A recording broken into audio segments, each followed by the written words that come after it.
Bahkan mulai anak-anak yang umur mungkin 2 tahun yang selama ini itu sudah mulai memerlukan bantuan dari dokter paliatif. Karena Kenapa? sakitnya memang gawat sekali Iya, ya, kegawatannya ya. Selama saya bekerja di Rumah Sakit Dr. Sutomo ini, pasien dengan kanker pada anak itu sangat tinggi, sangat tinggi. Tahun-tahun terakhir ini mencoba kita untuk mengaplikasikan yang selama ini memang belum begitu dikenal. Jadi pada prinsipnya yang dinamakan paliatif itu segala bentuk usaha untuk membuat pasien yang notabene belum teratasi kenyamanannya, masih menderita entah itu sakit, nyeri atau apa aja, itu membuat pasien itu tidak mengalami hal yang menyakitkan. 96 FM Merkuri, sahabat, dan seperti biasa sudah waktunya perjalanan Rumah Sehat Surabaya karena sudah di pukul 11, sahabat. Dan di hari Rabu 29 Juni 2022 selama kurang lebih 1 jam perjalanan Rumah Sehat ini akan menemani Anda. Setiap minggunya kita menghadirkan tema yang berbeda ya. Kita ingin memberikan edukasi dan informasi seputar kesehatan kepada masyarakat dari para ahli, para pakar supaya benar-benar teredukasi dengan baik di era seperti sekarang ini, sahabat ya. Dan perjalanan Rumah Sehat Surabaya ini merupakan hasil kerjasama dengan Ikatan Dokter Indonesia Cabang Kota Surabaya. Untuk Anda, sahabat, selain Anda bisa mendengarkan Merkuri secara analog, streaming juga bisa Anda lakukan. Untuk stay tune di 96 FM Merkuri, baik itu melalui website www.merkurifm.id atau melalui aplikasi On Airs. Perjalanan Rumah Sehat Surabaya ini, sahabat, juga bisa Anda saksikan kembali melalui YouTube channelnya Merkuri. Jadi subscribe terlebih dahulu di @radiomerkuri96. Seperti biasa juga perjalanan Rumah Sehat Surabaya ini tidak lengkap kalau hanya saya sendiri menjadi hostnya ya.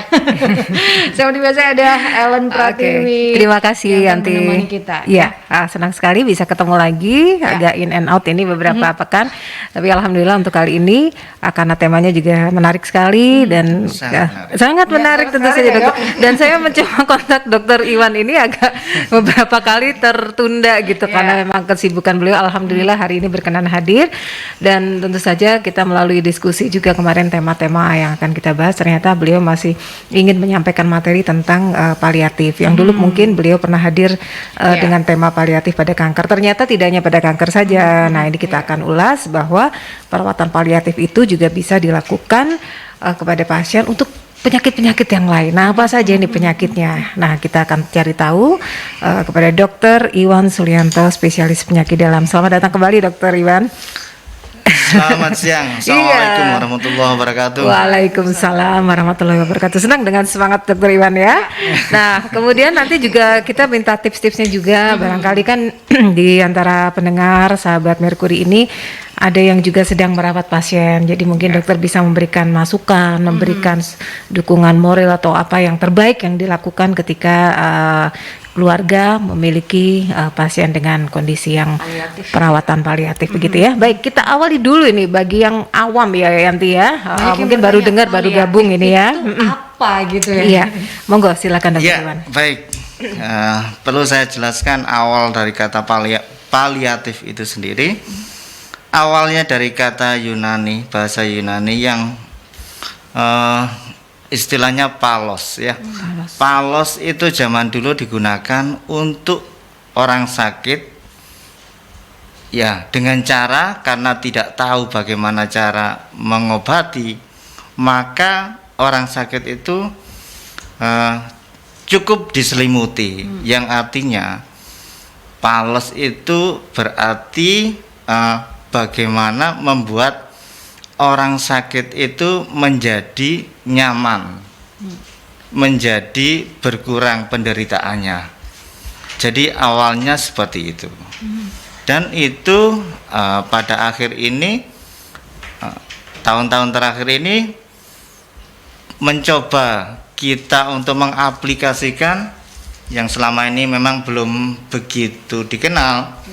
Jadi pada prinsipnya yang dinamakan paliatif itu segala bentuk usaha untuk membuat pasien yang notabene belum teratasi kenyamanannya masih menderita entah itu sakit, nyeri atau apa aja, itu membuat pasien itu tidak mengalami hal yang menyakitkan. Jadi itulah paliatif. Jadi lebih efek menenangkan pasien begitu ya, Dok ya? Ya. Iya. Sesederhana itu tadi awal-awalnya adalah menyelimuti saja itu pun sudah membuat pasien merasa damai. Iya, zaman dulu seperti itu. Baik, ya, ya. Nah ini kalau di Indonesia sendiri atau juga mungkin sejarahnya masuk itu sejak kapan, Dokter? Di Indonesia itu sebenarnya lahirnya paliatif itu diawali oleh guru kita yang ada di Surabaya, yang mana guru kita itu bernama Prof. Sunaryadi. Jadi untuk paliatif di Indonesia itu pasti merujuk bahwa pendiri paliatif, Bapak Paliatif Indonesia adalah Profesor Sunaryadi, spesialis THT, konsultan onkologi atau konsultan kanker. Ya, beliaulah yang mencetuskan pertama kali di Rumah Sakit Dr. Sutomo bersama waktu itu direkturnya Profesor Karyadi, spesialis anestesi. Karena melihat adanya pasien-pasien kanker yang mengalami, waktu itu masih terbatas pada nyeri ya, karena teknologi saat itu masih belum maju. 25 tahun yang lalu itu, bagaimana pasien ini meskipun dia itu sakit kanker dan tidak bisa, sampai saat itu belum bisa ada teknologi yang bisa mengatasi sakitnya, tapi bagaimana minimal kita meringankan bebannya.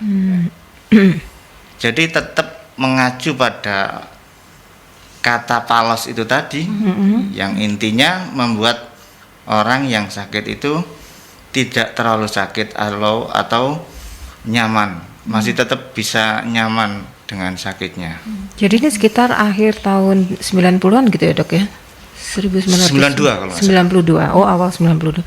Baik. Jadi saat itulah dicetuskan oleh Prof. Sunaryadi ini untuk perawatan paliatif di Indonesia. Mungkin dari area Surabaya terlebih dahulu barangkali ya, Dok ya? Ya. Jadi sekarang ini kalau bicara paliatif tidak bisa terlepas dari Surabaya.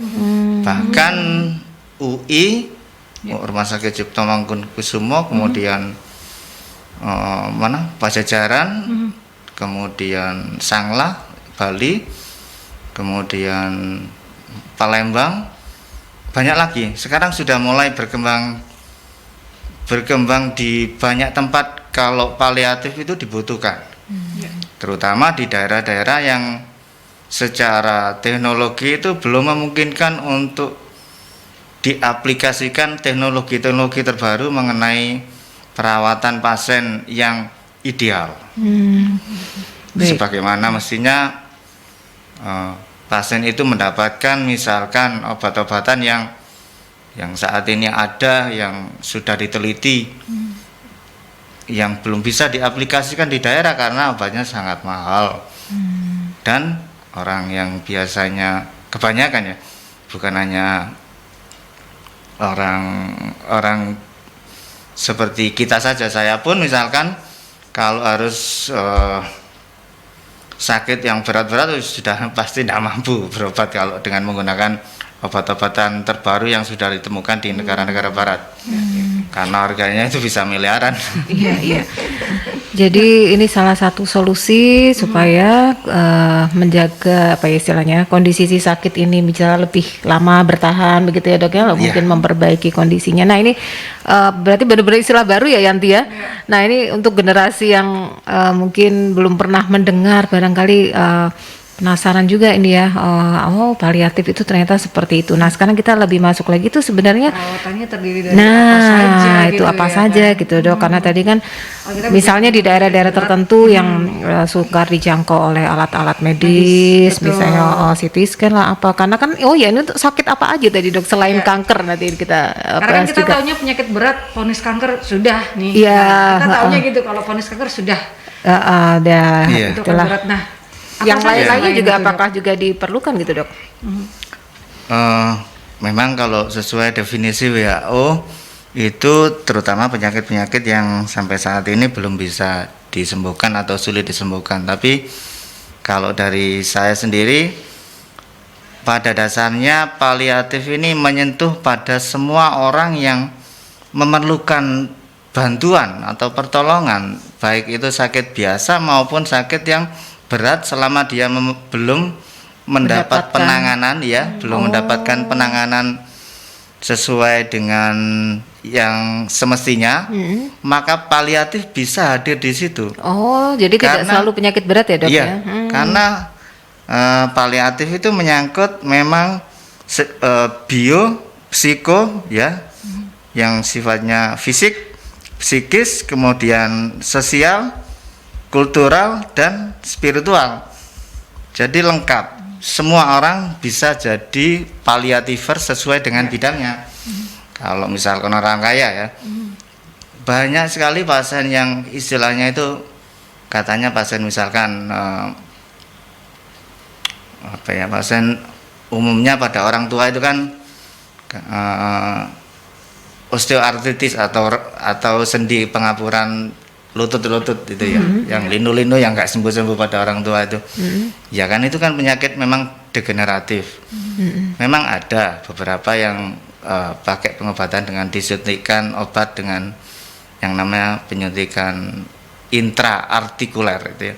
Tapi kan tidak semuanya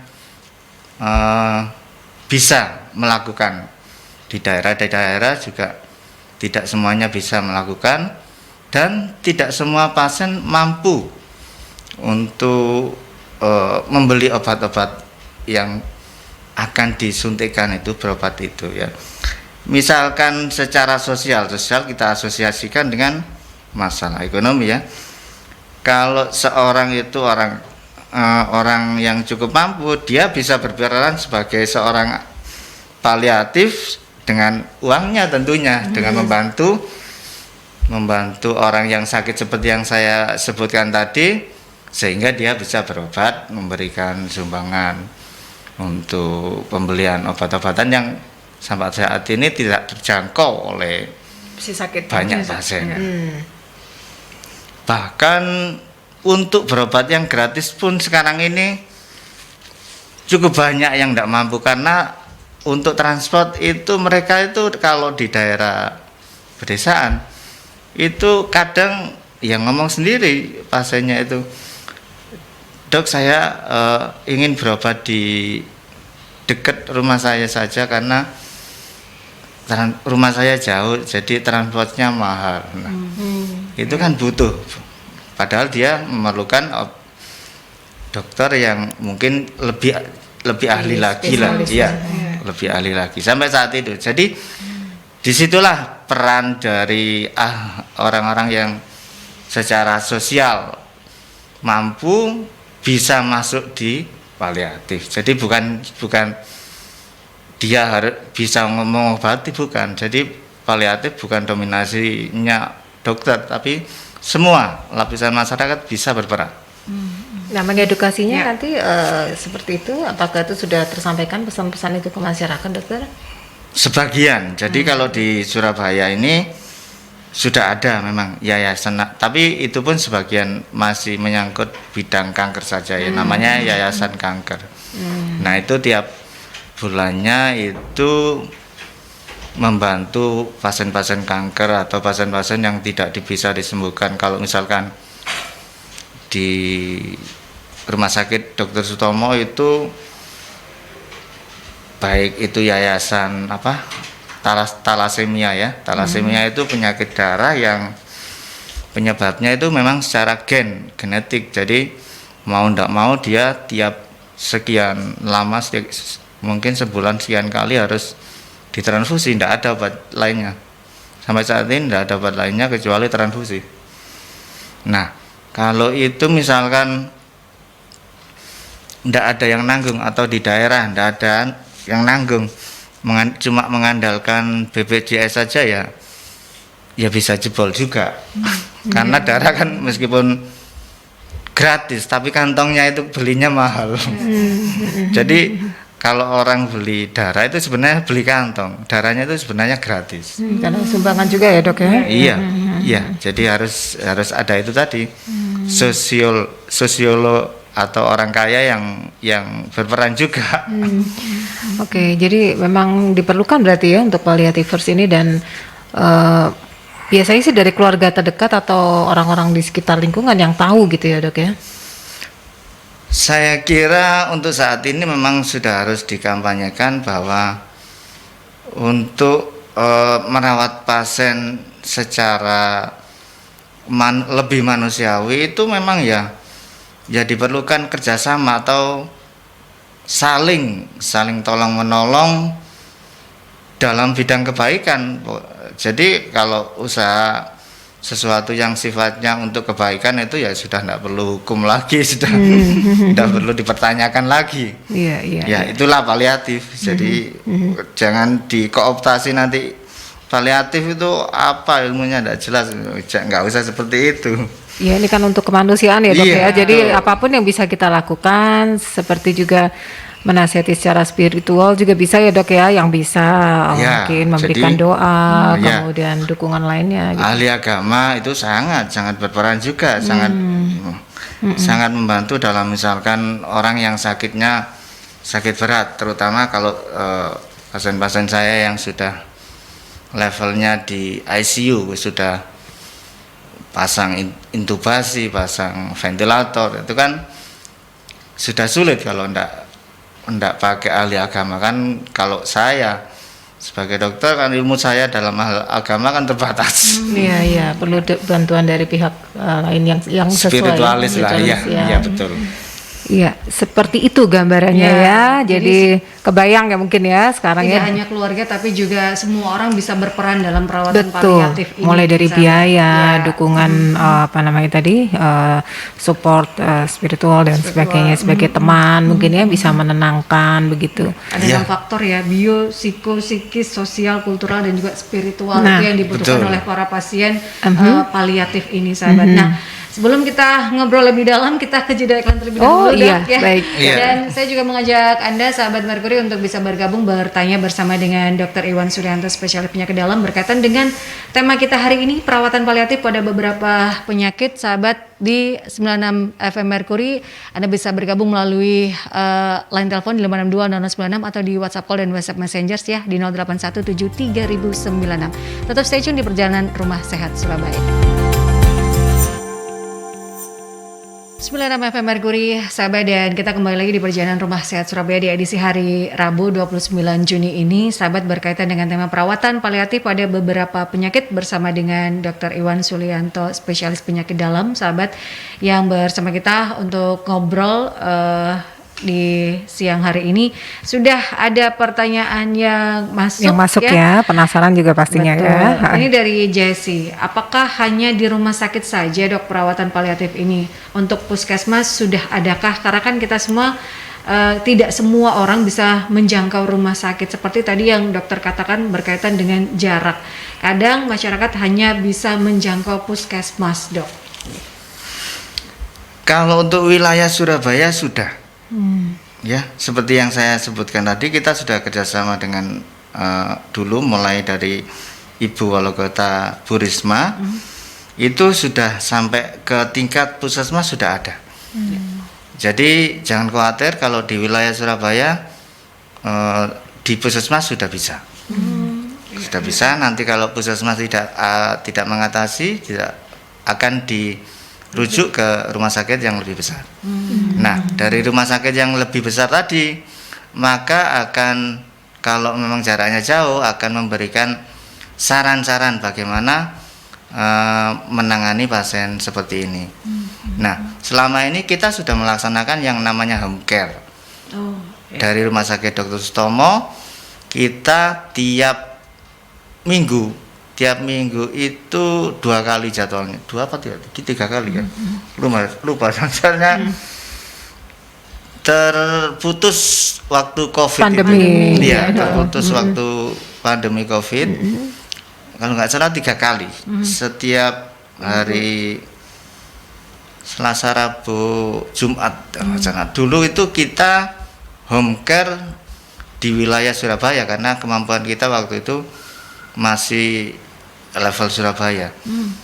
Nah, pada saat ini kita berusaha untuk membantu atau mempromosikan bagaimana di wilayah lain itu juga ada yang seperti itu, karena kita tidak bisa sendiri. Kita untuk menjangkau wilayah itu kita butuh biaya, kita butuh transport, kita butuh macam-macam lah, butuh baik sumber daya finansial maupun sumber daya manusianya yang ada, yang mau rela membantu saudara kita yang tidak bisa ke rumah sakit, bahkan tidak bisa ke puskesmas. Jadi kita mendatangi rumahnya. Kita biasanya sistem kami, kita minta alamatnya, kemudian nomor teleponnya. Pada saat dibutuhkan kita akan mengunjungi. Iya.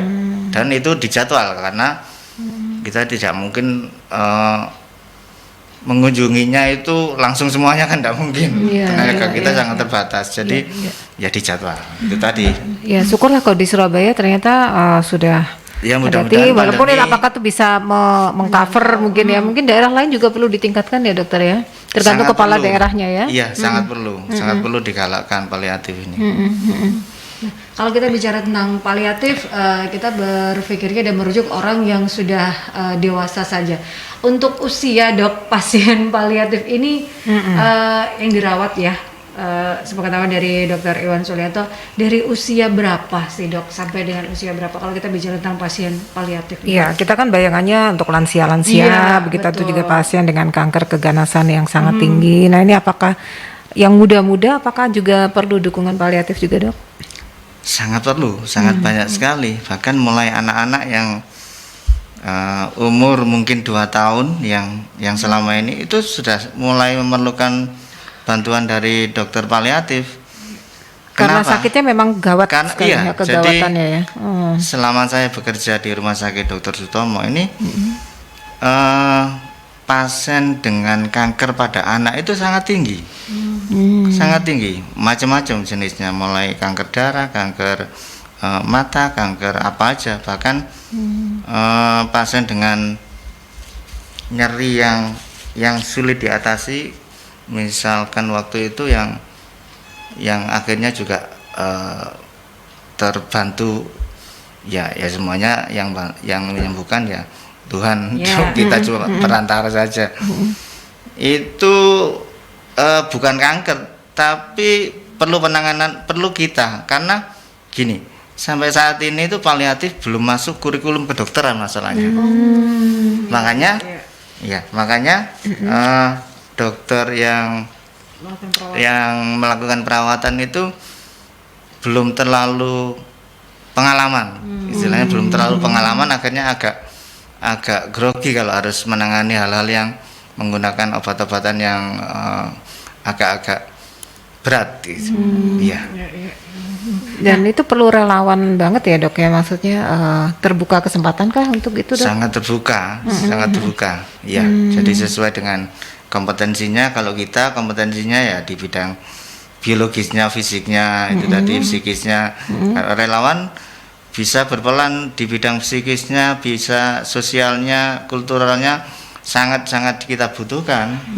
Nah ini. Jadi kita tidak bisa bekerja kalau kita sebagai tenaga medis bekerja sendiri di bidang paliatif, tidak bisa. Tidak akan berhasil ya dok tidak ya. Berhasil. Iya. Mudah-mudahan ini tergerak ya hatinya para sahabat. Ini kalau kita bicara juga paliatif, jenis perawatan dan juga pengobatan paliatif yang diberikan ini kan beragam. Bisa disebutkan nggak sih dok, apa saja jenis perawatan dan juga pengobatan yang diberikan selama perawatan dari pasien paliatif ini? Apakah pereda nyeri ataukah itu yang penenang barangkali dok, itu kan dengan obat-obat yang agak sulit juga untuk didapat ya dok Itu kan supaya lebih nyaman untuk pasien, kan kita memberikan kenyamanan untuk pasien dok. Apa saja? Ya, seperti yang saya sebutkan tadi, yang pertama kan diawali dengan kanker ya, karena kanker waktu itu belum bisa disembuhkan. Kemudian terakhir tadi saya bilang bukan kanker, tapi akhirnya pada pasien anak itu memerlukan perawatan paliatif karena beberapa hal, yaitu paliatif belum dikenal di kurikulum kedokteran, ya. Jadi kurikulum kedokteran itu belum menyentuh paliatif. Itu yang perlu disosialisasikan, baik pada masyarakat maupun pada pemerintah. Jadi menurut saya paliatif itu memang harus diajarkan di kedokteran Indonesia. Kalau di negara barat sudah ada. Negara barat sudah ada. Yang belum masuk kurikulum itu di Indonesia. Ya. Sudah ada rencana untuk memberikan masukan-masukan ini Dok dari Fakultas Kedokteran barangkali? Dan kenapa kok belum dimasukkan Iya. ya, Dok? sudah dicanangkan lama. Jadi kita bersama-sama teman dari UNER, dari UGM, dari UI itu berusaha untuk memasukkan ke kurikulum. Oke. Ya. Mudah-mudahan bisa segera terlaksana, Ya. banyak pasien Ya. yang terbantu dan Supaya dokter-dokter ini bisa lebih maksimal memberikan perawatan paliatif untuk pasien-pasien Iya. yang sangat membutuhkan Sangat membutuhkan, perawatan. dan ya. kondisinya Ini kan ya, Dok. berbeda-beda. Kalau memang tidak perlu paliatif mungkin sudah selesai, bisa lah terselesaikan ya gitu ya betul. Dok ya. Iya, iya. Iya. Ini bicara juga perawatan paliatif yang belum masuk dalam kurikulum kedokteran, tapi sudahkah masuk untuk asuransi seperti BPJS atau apa, itu ditanggung nggak sih, Dok? Pertanyaannya kan seperti itu, karena kan ini otomatis juga mungkin Iya. ada biayanya gitu. Apakah itu termasuk di charge atau bagaimana? Atau ini benar-benar masih murni sosial begitu Dok? Begini, jadi biasanya kan orang sakit itu tidak mungkin langsung tiba-tiba paliatif. Iya, Nggak ada mungkin. prosesnya ya Dok ya, proses proses awal. Jadi tergantung, kalau dia misalkan sakitnya kanker, dia akan membutuhkan perawatan paliatif yang tergabung dalam penyakit kanker itu tadi.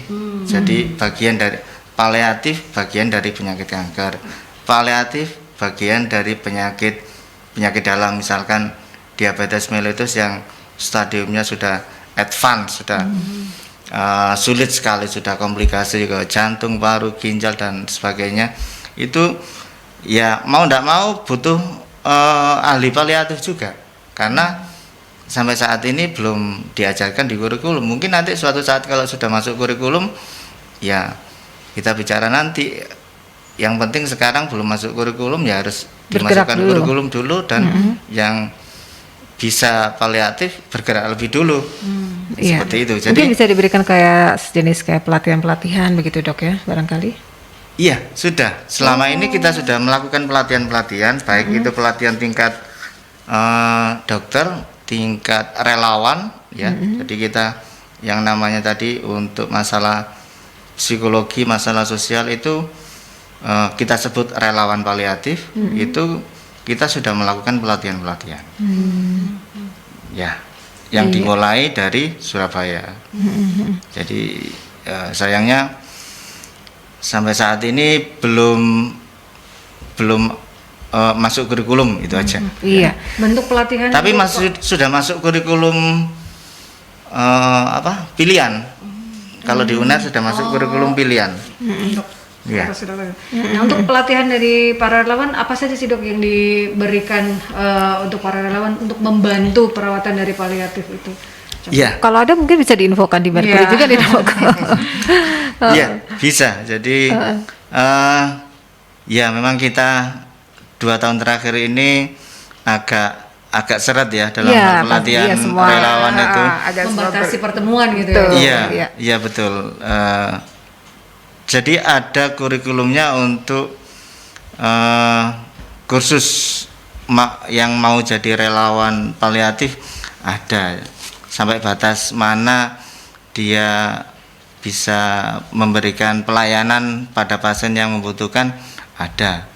Jadi kadang kita kan sudah saya sebutkan tadi, kalau seminggu 3 kali kita mengunjungi pasien atau namanya home care, itu akan ditindaklanjuti oleh para relawan-relawan ini.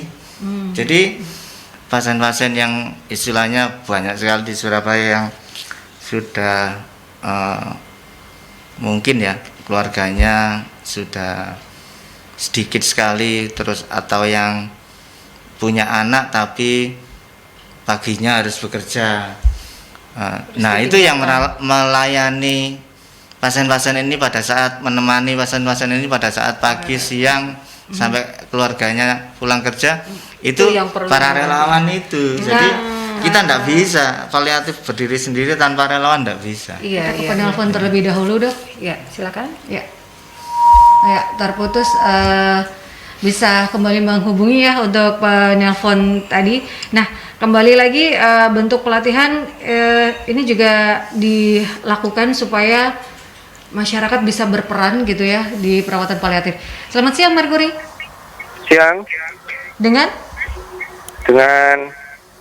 Surabaya, Oh. Dewa. dengan Mas Dewa. Silakan Mas Dewa.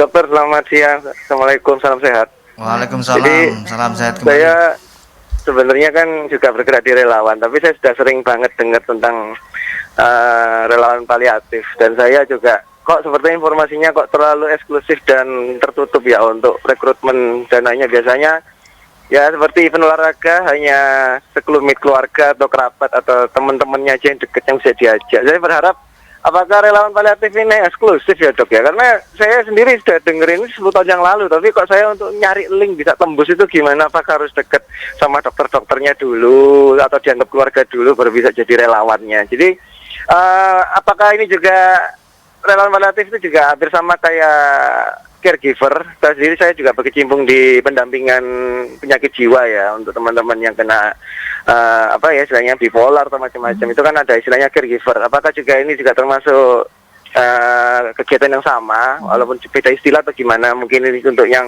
paliatif untuk kanker, atau juga ada pendampingan untuk teman-teman AIDS ya, HIV kan juga ada gitu. Apa juga termasuk yang paliatif juga atau gimana? Terus syaratnya apa? Apakah harus teman medis? Apakah para medis? Apakah teman awam seperti RT RW kampung biasa lalu hanya didiklat, dididik secara waktu menempuh berapa lama terus disertifikasi itu bagaimana, Dok? Jadi kalau memang butuhkan relawan paliatif harusnya dibuka besar-besaran rekrutmen. Terus kalau memang takut, wah ini cuma gabut aja, ini cuma pencitraan, ini orang-orang mungkin cuma dari nganggur, habis itu terus nanti kalau dilatih banyak suzon ya, dilatih nanti dia nggak akan mau jadi relawan terus sok sibuk, padahal enggak juga kan. Jadi kalau memang itu dibuka untuk umum ya monggo, jadi kita percaya sama orang yang mau ikut relawan, nanti bisa direkrut. Kalau memang mereka ada komitmen untuk memang terjun di kemanusiaan, ya kenapa enggak? Jangan terus nanti berprediksi, nanti kalau kita latih, kalau bukan teman terdekat, kalau bukan keluarga, kalau nggak kenal, nanti mereka sakar PDW, jadi kalau dipanggil nggak mau. Ya namanya relawan kan memang gitu, Dok ya, bukan staf kantoran ya. Kalau staf kantoran ikut bos, kalau relawan memang ada waktu kosong dia bisa hadir, tapi kalau pasti jiwa relawan dia ingin hadir sebenarnya, Dok. Terima kasih, Dok. Selamat sehat, selamat siang. Assalamualaikum. Waalaikumsalam. Nah, ini berkaitan dengan rekrutmen relawan paliatif, Dok. Yang menurut Mas Dewa ini kok kesannya eksklusif, mencari informasinya di mana bisa didapatkan? Eksklusif atau memang belum tersampaikan? Belum kedengeran. Seperti apa, Dok? Gimana, Dok? Ya, begini. Jadi mungkin itu salah kami juga yang mungkin kurang mempromosikan bagaimana menjadi relawan ya. Secara logika saja kita tidak mungkin bersifat eksklusif. Wong kita ini butuh relawan banyak, bukan butuh tapi butuh banyak. Jadi tidak mungkin kita punya prinsip eksklusif, itu tidak mungkin, itu mustahil.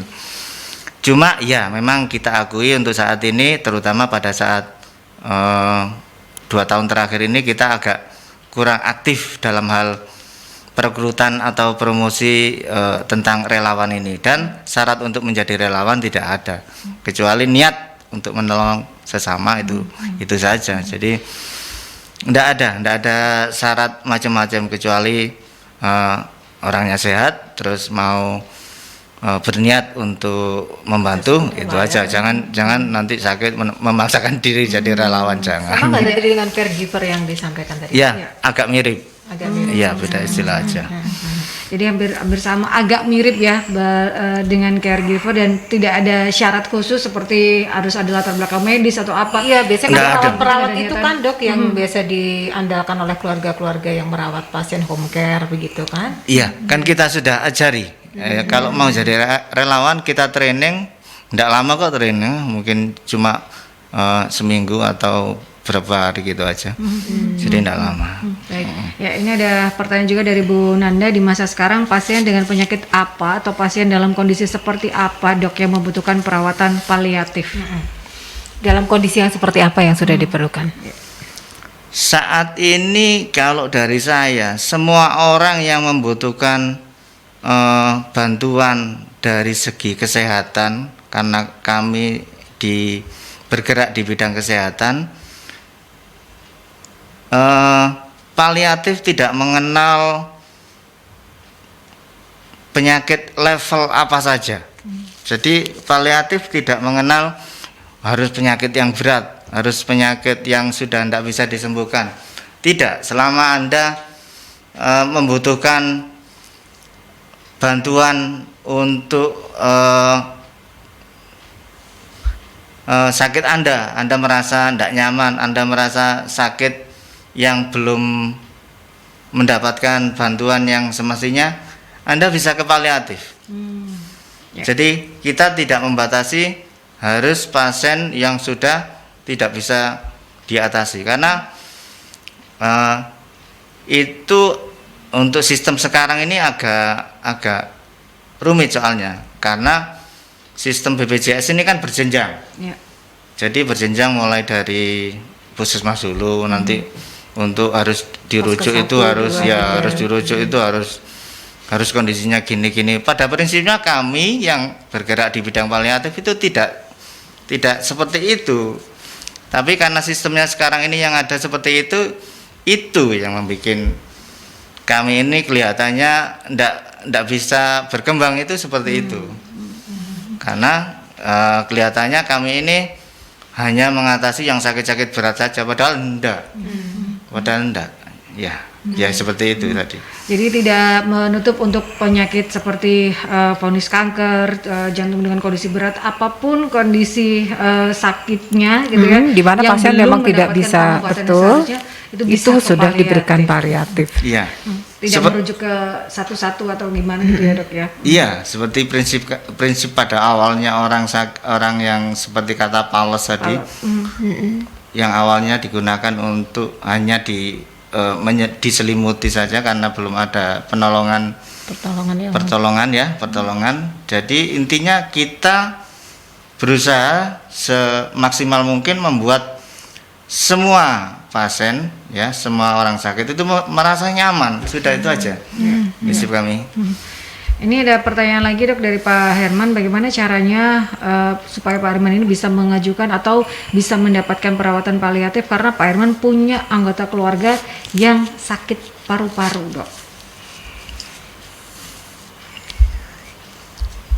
Sebenarnya kalau di kami di Surabaya di Rumah Sakit Dr. Sutomo apalagi itu ya gampang, tergantung dari Vaskes 1, Vaskes 2 itu aja. Kalau menuju ke kami Vaskes 3 pasti kami terima, enggak pernah kami menolak. Di puskesmas sudah ada juga Pak Herman, jadi bisa ke Bisa fasilitas minta kesehatan rujukan. gitu Iya, ya, iya. terdekat gitu, bilang kalau ingin bagaimana perawatan paliatif untuk keluarganya, seperti itu Pak Herman. Ya, nanti mudah-mudahan kalau sudah sudah dinyatakan tidak ada pandemi, sudah bebas masker, kita mungkin bergerak lagi ke home care tadi. Jadi pasien-pasien yang tidak bisa ke puskesmas pun masih bisa mendapatkan perawatan. Ya. Mulai bergerak dengan maksimal ya, Dok, karena Ya. ada pandemi, jadi terhenti Ya, lah. mohon Jadi ada dipahami kendala. juga mungkin dari pihak keluarga terlebih dahulu ya yang bisa memberikan bantuan paliatifnya. Ini dari pertanyaan lagi dari Ira, bagaimana mengembalikan semangat pasien dan keluarganya, Dok, jika sudah ada vonis yang berat? Apa saran dari dokter? Nah disitulah kita juga dibutuhkan. Makanya tadi saya bilang bagaimana mengatasi perasaan yang tidak nyaman itu dari segi psikologis ya, itu ya berarti kan masalahnya psikologis kalau di situ. Ya kita harus ke sana, harus ketemu kita yang namanya Semacam konseling semacam gitu? konseling, Iya, ya, konseling. semacam konseling, ya. Bagaimana mempersepsikan sakitnya itu, bagaimana mengatasinya, ya. Kita di situ juga ada ahli psikiatri yang bekerja sama dengan kita juga ada. Jadi Nggak usah khawatir mengenai hal itu. Ada semua di paliatif, kecuali hal-hal yang sifatnya sementara ini yang sifatnya agak berat karena memang fasilitasnya belum memungkinkan ya, yang sifatnya tindakan operatif itu. Karena kami sementara ini sebagai dokter paliatif belum banyak dokter ahli bedah yang bisa, yang ada waktu untuk membantu paliatif ini. Dulu ada, tapi ya siapa dokter Urip Murtajo itu? Ya, tapi beliau sudah kapundhut. Ya, jadi kita agak sulit mencari penggantinya. Mudah-mudahan segera ada ya dokter ya, bisa membantu masyarakat. Nah, ini berkaitan juga dengan paliatif ya, karena perawatan paliatif ini tidak mudah ya dok dilakukan karena berhubungan dengan banyak hal. Untuk perawatan paliatif sendiri, dukungan yang bisa diberikan selain juga jadi relawan untuk mungkin keluarga terdekat, apa sih dok yang bisa dilakukan? Misalnya memang dalam kondisi yang kesulitan, ya, kemudian juga untuk sudah misalnya vonisnya sudah berat ini ya, ini keluarga biasanya malah yang shock keluarganya. Betul, keluarga yang malah jadi apakah pasien mungkin bisa tertangani dengan baik. Nah, keluarga ini perlu kerjasamanya gitu dok. Maksudnya pemahamannya kan juga harus sama dari tim dokter dan juga tim keluarga gitu. Iya, jadi boleh kita di paliatif itu ada namanya terapi keluarga. Karena dalam satu keluarga kalau ada yang satu saja yang sakit, apalagi sakitnya berat, pasti yang lain kan juga ikut terganggu. Ya, apalagi orang yang sakit itu dalam keluarga itu orang yang spesial, misalkan kepala rumah tangga atau orang tua kita, anak kita, pasti mentalnya akan terganggu. Nah, disitulah peran dari terapi keluarga itu dibutuhkan, dan ini ada di paliatif. Sudah ada. Jadi tidak hanya namanya terapi pasien paliatif. gitu ya, Iya, namanya terapi keluarga. Karena penting sekali ini keluarga ini yang menopang si pasien. Jadi dia jangan sampai limbung juga gitu ya. Kacau juga gitu ya, dok ya. Iya, ada. Ada, sudah ada. Pasien dan juga keluarga untuk perawatan paliatif ini. Jadi tidak hanya untuk pasien tapi juga untuk keluarganya. Karena support sistemnya gitu ya. Iya, sudah ada. Tonggak pentingnya adalah di keluarga itu tadi, karena kalau keluarga down, pasiennya juga apalagi begitu ya. Jadi memang mesti semangat. Sahabat, sebelum kita ke sesi yang terakhir, saya akan mengajak Anda untuk ke jeda iklan terlebih dahulu karena ternyata 1 jam tidak terasa ya, sahabat. Tetap stay tune di Perjalanan Rumah Sehat Surabaya dengan tema perawatan paliatif pada beberapa penyakit. 96 FM Merkuri, sahabat, dan sudah berada di segmen terakhir di Perjalanan Rumah Sehat Surabaya di edisi Rabu 29 Juni 2022 ini, sahabat, dan 1 jam tidak terasa kita sudah membahas berkaitan dengan tema perawatan paliatif pada beberapa penyakit, sahabat, tidak merujuk kanker, jantung, paru, stroke, Parkinson, ternyata banyak jenis penyakit yang tidak bisa tertolong. Pasien-pasien yang belum bisa memenuhi kebutuhan pengobatannya sampai sempurna itu masuk dalam perawatan paliatif. Dan dari usia berapapun, dari anak-anak juga sampai dengan lansia, dari stadium yang ringan sampai yang berat yang mungkin tidak terjangkau oleh fasilitas kesehatan yang memadai. Untuk itu memang diperlukan banyak relawan dan juga dukungan dari dokter untuk memasukkannya ke dalam kurikulum ilmu kedokteran, sehingga nanti mudah-mudahan makin ke depan ini akan bisa banyak membantu banyak pihak ya, karena pastinya masyarakat banyak yang membutuhkan. Nah, sekarang kita kembali ke support apa yang bisa diberikan dokter untuk saat ini, sekalipun kondisinya masih minim ya dokter ya, kalau bisa disampaikan ini belum bisa maksimal begitu, tetapi minimal ada yang bisa dilakukan dari sahabat Merkuri sebagai satu mungkin pihak keluarga, pihak teman, atau mungkin tetangga sekitar jika mendapati pasien dengan kondisi yang membutuhkan bantuan paliatif. Kira-kira dokter memberikan pesan apa untuk mereka ini supaya tetap semangat? Perlukah mengorbankan tidak perlu bekerja? Kemudian haruskah dalam satu anak itu harus bertanggung jawab kepada orang tua atau apalah begitu dok? Biasanya yang rumit ini kalau keluarga. Iya. Pasti gini, itu kamu aja yang tuh adik terakhir yang ngurusin. Kakak sibuk gitu. Monggo silakan dokter. Ya, baik. Jadi untuk masalah hidup memang ndak gampang, karena mau ndak mau kita awalnya memang hukum alamnya memang mulai lahir, kemudian dewasa, kemudian tua, mau ndak mau kalau sudah tua ya harus menerima hukum alamnya, meskipun dia tidak sakit tapi ya tetap mengalami penyakit penuaan.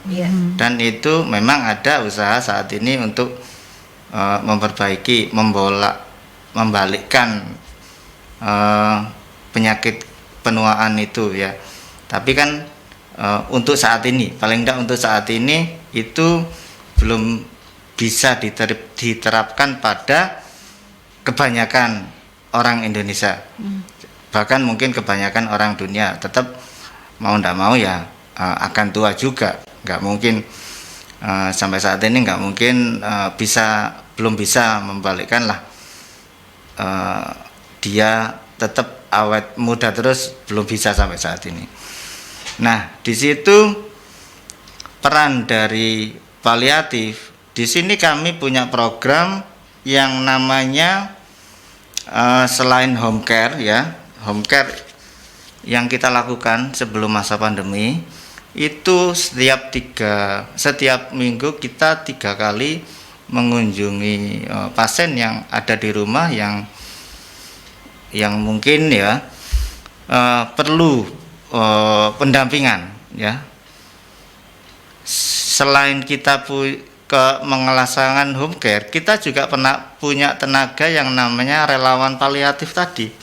Setelah kita home care, kita informasikan ke relawan paliatif, maka di situ para relawan paliatif itu akan berusaha semaksimal mungkin mendampingi si pasien tadi sampai misalkan kalau anaknya bekerja, mungkin bisa ditinggal bekerja, kita para relawan tadi akan mendampingi si pasien yang sakit tadi, sehingga anaknya yang bekerja itu sangat terbantu, bisa bekerja tapi juga tetap bisa merawat yang sakit tadi.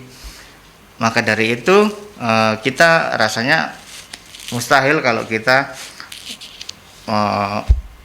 eksklusif, itu mustahil. Jadi kita sangat inklusif dan sangat butuh banyak relawan untuk membantu kita. Tanpa ada relawan ya paliatif ya tidak bisa bekerja sendiri. Dokter, tenaga kesehatan tidak bisa bekerja sendiri, tidak mampu. Bahkan kita juga punya yang namanya respite care. Respite care itu misalkan itu semacam penitipan, kalau anak-anak itu penitipan anak. Jadi ini penitipan orang yang memerlukan perawatan pada saat keluarganya itu bekerja. Jadi kalau di Rumah Sakit Dr. Sutomo ada ruangan khusus yang bisa ditempati oleh pasien-pasien yang memerlukan penjagaan. Misalkan pagi diantar ke Rumah Sakit Dr. Sutomo, kemudian sore pada saat anaknya atau keluarganya yang sedang bekerja itu sudah pulang, pasien ini diambil lagi, sudah ada di Rumah Sakit Dr. Sutomo, sudah ada. Jadi sebenarnya sudah lengkap, cuma tinggal pengenalan, promosi kita memang kita akui belum maksimal. Jadi seperti itu, dan ya belum maksimalnya mungkin karena juga belum masuk kurikulum tadi. Dan untuk pelatihan-pelatihan yang diberikan tadi, apakah juga termasuk ke orang-orang sekitar si sakit, misalnya keluarga perlu dapat konseling khusus, tetangga-tetangga atau juga teman-teman terdekat begitu, Dok? Bisa minta maksudnya untuk di konseling untuk perawatan pasien? Bisa. Jadi kalau ke paliatif itu beda dengan misalkan saya merawat pasien penyakit dalam, itu beda karena bedanya apa? Bedanya kalau penyakit dalam pasiennya kan banyak sekali, sedangkan sementara ini di paliatif karena belum banyak dikenal, jadi masih tidak terlalu banyak. Jadi saya punya banyak waktu untuk memberikan penjelasan, memberikan bahkan mungkin memberikan ilmu saya, ilmu kedokteran, bahkan ilmu kedokteran saya berikan.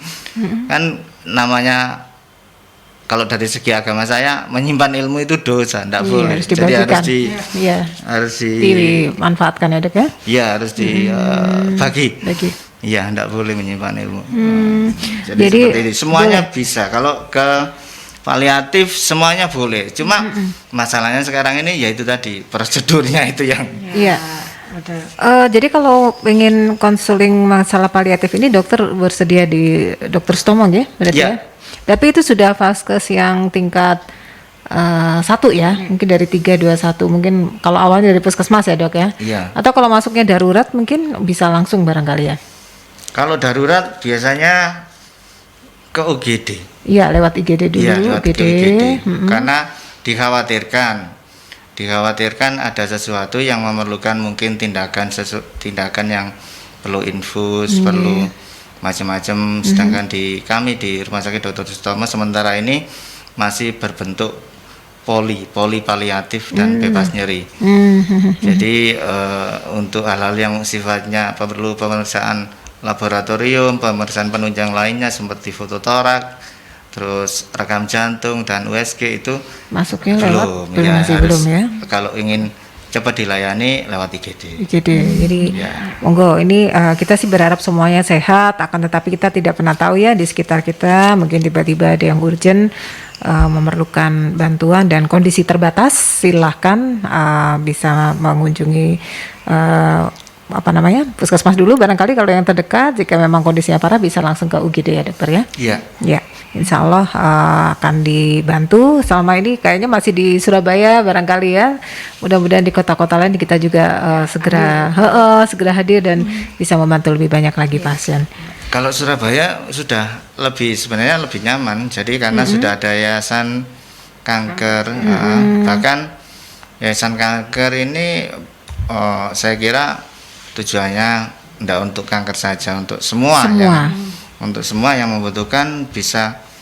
Kan kalau dilihat dari daftar obat yang ada di BPJS itu kan terbatas juga. Baik, ya. Disitulah peran dari yayasan kanker, peran dari para donatur itu sangat berjasa sekali membantu pasien-pasien yang membutuhkan obat-obatan yang tidak ada di BPJS. Baik, minimal secara fisik tidak bisa, kalau Anda punya dana bisa disalurkan ya. Karena itu sangat membantu juga begitu. Iya. Jelas yayasannya, Yayasan Kanker. Ya, oke. Baik sahabat, perbincangan kita 1 jam tidak cukup untuk membahas berkaitan dengan perawatan paliatif ini karena memang ini hal yang belum banyak orang ketahui, sangat holistik, banyak sekali yang perlu ditangani. Dan keterlibatan masyarakat pun juga diharapkan bisa hadir untuk para pasien paliatif ataupun juga untuk keluarga yang memiliki pasien paliatif sahabat. Dan waktunya kita harus pamit di perjalanan Rumah Sehat Surabaya di edisi hari Rabu 29 Juni 2022 ini, dan Anda bisa kembali mendengarkan perjalanan Rumah Sehat Surabaya yang hadir setiap hari Rabu pukul 11 hingga 12 siang.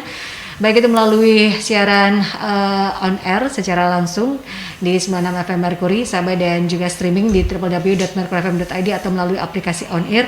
Perjalanan Rumah Sehat Surabaya juga bisa Anda saksikan kembali melalui YouTube channelnya Mercury di @radiomercury96. Tentunya perjalanan Rumah Sehat Surabaya ini hadir berkat kerjasama dengan Ikatan Dokter Indonesia Cabang Kota Surabaya, menghadirkan para pakar, para ahli untuk bisa memberikan kita edukasi dan juga informasi seputar kesehatan.